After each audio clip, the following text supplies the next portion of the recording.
Good morning student, this is your Hindi class. I am your Hindi teacher S के उपाध्याय। आज के lecture में हम लोग क्षितिज का जो है दूसरा पार्ट काव्यखंड में काव्यखंड को पढ़ेंगे। इसके पहले हम लोगों ने जो काव्यखंड में शब्द फर्स्ट को हम लोग पढ़ चुके हैं। आज उसके जो है दूसरा चैप्टर है, मतलब जो शब्द फर्स्ट है वो चैप्टर 9 है और अगला चैप्टर है 10, वो वाक है। वाक की जो लेखिक वो कवित्री हैं वो ललद्य हैं, ये कश्मीरी हैं। और तो आज हम लोग इनके बारे में जानने का प्रयास करेंगे। कश्मीरी भाषा की लोकप्रिय संत कवित्री ललद्य का जन्म सन 1320 के लगभग कश्मीर स्थित पाम्पोर के सिमपुरा गांव में हुआ था। उनके जीवन के बारे में प्रामाणिक जानकारी नहीं मिलती है। प्रामाणिक का मतलब सही जानकारी या कोई प्रमाण। ललद्य को लल्लेश्वरी, लला, ललयोगेश्वरी, लालारिफा आदि नामों से भी जाना जाता है।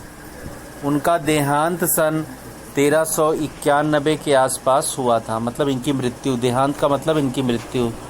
ललद्य की काव्य शैली को वाक कहा जाता है। जो कविता का नाम वाक पड़ा, इनकी काव्य शैली के आधार पर पड़ा। जिस तरह हिंदी में कबीर के दोहे, मीरा के पद, तुलसी की चौपाई, रसखान के सवैये प्रसिद्ध हैं, उसी तरह ललद्य के वाक प्रसिद्ध हैं। अपने वाकों के जरिए उन्होंने जाति और धर्म की संकीर्णताओं से ऊपर उठकर भक्ति के ऐसे रास्ते पर चलने पर जोर दिया जिसका जुड़ाव जीवन से हो। उन्होंने धार्मिक आडंबरों का मतलब दिखावा करना का विरोध किया। जैसे कबीर वगैरह भी धार्मिक आडंबरों का विरोध करते थे, उसी प्रकार से ललद्य ने भी धार्मिक आडंबरों का विरोध किया और प्रेम को सबसे बड़ा मूल बताया कि मानव प्रेम, एक दूसरे के प्रति प्रेम सबसे ज़्यादा ज़रूरी है। कोई दिखावे या धार्मिक भक्ति में आडंबर की ज़रूरत नहीं है। लोक जीवन के तत्वों से प्रेरित, लोक जीवन का मतलब होता है स्पिरिचुअल या आध्यात्मिक। लोक जीवन के तत्वों से प्रेरित ललद्य की रचनाओं में तत्कालीन पंडिताऊ भाषा, यानी जो पंडितों लोग की भाषा होती है वो संस्कृत होती है, और दरबार के बोझ से दबी, उतनी समय जो दरबार होते थे उसमें कौन सी भाषा का प्रयोग होता था? फारसी। फारसी के स्थान पर जनता की सरल भाषा का प्रयोग हुआ। मतलब ललद्य की रचनाओं में ना तो संस्कृत भाषा का प्रयोग हुआ है और बता रहे हैं ना तो फारसी, क्योंकि हर लोग को संस्कृत पढ़ना भी नहीं आता था और फारसी पढ़ना भी नहीं आता था। तो जनता की सरल भाषा का प्रयोग हुआ है। यही कारण है कि ललद्य की रचनाएं सैकड़ों सालों से कश्मीरी जनता की स्मृति और वाणी में आज भी जीवित हैं, क्योंकि वो जन सामान्य की भाषा में उन्होंने काव्य की रचना की है। वे आधुनिक कश्मीरी भाषा का प्रमुख स्तंभ मानी जाती हैं। विद्यार्थियों को भक्ति काल की व्यापक जन चेतना और उसके अखिल भारतीय स्वरूप से परिचित कराने के उद्देश्य से यहाँ ललद्य के 4 वाकों का, जैसे वो दोहे या पद होते हैं तो यहाँ वाक की बात होती है, यहाँ ललद्य के 4 वाकों का हिंदी अनुवाद प्रस्तुत किया जा रहा है। पहले वाक में, मतलब हर वाक में ललद्य ने, कवित्री ने अलग अलग बातों को बताया है। पहले वाक में ललद्य ने ईश्वर प्राप्ति के लिए किए जाने वाले प्रयासों की व्यर्थता की चर्चा की है। दूसरे में बाह्य आडंबरों का विरोध किया है। मतलब दूसरे वाक में जो बाहरी आडंबर है, दिखावा है, उसका विरोध किया है। यह कहा गया है कि अंतःकरण से, अंतःकरण मतलब अंदर से, जो आदमी व्यक्ति के अंदर से आवाज़ होती है, वही अंतःकरण से संभावी होने पर ही मनुष्य की चेतना व्यापक हो सकती है। व्यापक का मतलब हर तरफ उसकी चेतना फैल सकती है। दूसरे शब्दों में, सरल शब्दों में समझ सकते हैं, इस माया जाल में कम से कम लिप्त होना चाहिए। जो सांसारिक माया जाल है उसमें ज़्यादा हमें डूबना नहीं चाहिए। तीसरे वाक्य में कवित्री ने बताया है आत्मलोचन की अभिव्यक्ति, यानी आत्म आलोचना, मतलब अपनी ही आलोचना। वे अनुभव करती हैं कि भवसागर से पार जाने के लिए सद्कर्म ही सहायक होते हैं। सद्कर्म का मतलब अच्छे कर्म। भवसागर का मतलब ये समुद्र से नहीं है, अपने जीवन रूपी सागर। अपने जीवन को सार्थक बनाने के लिए हमें अच्छे काम करने चाहिए। भेदभाव का विरोध और ईश्वर की सर्वव्यापकता का बोध चौथे वाक्य में है।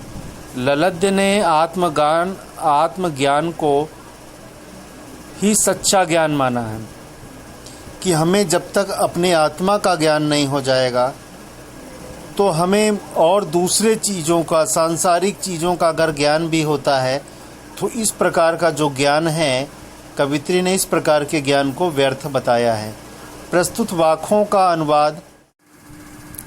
रस्सी काचे धागे की खींच रही मैं नाव, जाने कब सुन मेरी पुकार, करें देव भव सागर पार। पानी टपके कच्चे सकोरे, व्यर्थ प्रयास हो रहे मेरे, जी में उठती रहा हूँ, घर जाने की चाह है घेरे। इसमें जो लेखिका है या वो इसमें जो कवित्री हैं, उन्होंने अपने निराशा से उत्पन्न दर्द का ज्ञान लोगों को कराया है और बताया है अपने इस वाक्य के माध्यम से कि मनुष्य का जीवन कच्ची मिट्टी के घड़े के समान है। जैसे कच्चे सकोरे का मतलब मिट्टी का बर्तन में पानी नहीं रुकता, वैसे ही कवित्री ने अपने जीवन को माना है कि बिना ईश्वर प्रेम की अग्नि में तपे हुए। जैसे मिट्टी का घड़ा होता है, अगर कच्चे घड़े में पानी भर देते हैं तो धीरे धीरे वो जो पानी है मिट्टी के बर्तन को गला देगा। लेकिन अगर वही मिट्टी का जो बर्तन है, अगर उसको आग में तपा दिया जाता है, पका दिया जाता है, फिर उसमें अगर पानी भरते हैं तो फिर नहीं पानी बहता। तो कवित्री यहाँ यही समझाना चाहती हैं कि जो मनुष्य का जीवन है वो कच्चे मिट्टी के घड़े के समान। जैसे मिट्टी से अगर हम कोई चीज़ बनाते हैं फिर उसमें पानी भर देंगे तो वो मिट्टी का बर्तन खराब हो जाएगा। उसी प्रकार से जो हमारा जीवन है उसी जो है मिट्टी के घड़े के समान है। उसको हम कैसे मजबूत बनाएंगे, स्थायी बनाएंगे? ईश्वर की प्रेम रूपी अग्नि में उसको पकाएंगे तो जो हमारा कच्चा जो है जीवन है, जो नष्ट हो सकता है, वो क्या हो जाएगा? उस ईश्वर के अग्नि से वो पक जाएगा, जिससे वो क्या हो जाएगा? खंडित। भक्त कवियों के यहाँ सबसे बड़ी सिद्धि भवसागर अर्थात सांसारिक मोह माया से मुक्ति पा जाने में बताई गई है।